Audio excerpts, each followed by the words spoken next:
After riding your bike for a while, it's possible that your brakes might lose their stopping power. This is Mia. She's pretty awesome, and she's going to show you how to fix that. There's a few places where your brakes might need adjustment. First, take a look at your brake pads. Make sure they are not overworn. There are usually indicator lines on the brake pads. If they're completely worn down, you'll need to install new ones. The next thing to check is to make sure that the whole brake pad hits the surface of the rim.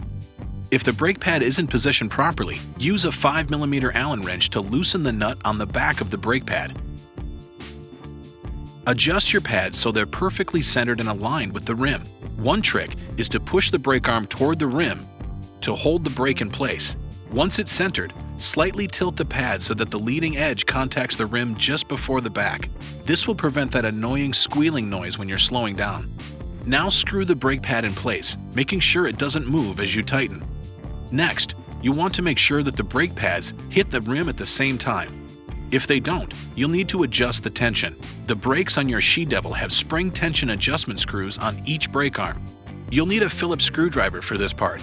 If you need to move a pad closer to the rim, screw to the left. If you need to move a pad away from the rim, screw to the right.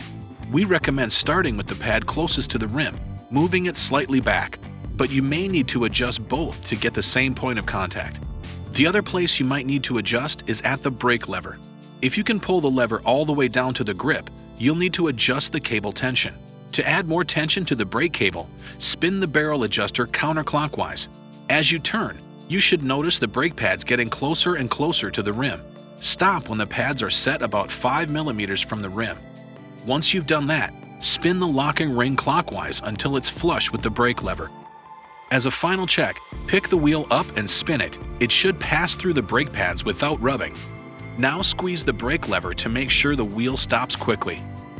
Not sure where you got that rag, but hey, thanks Mia.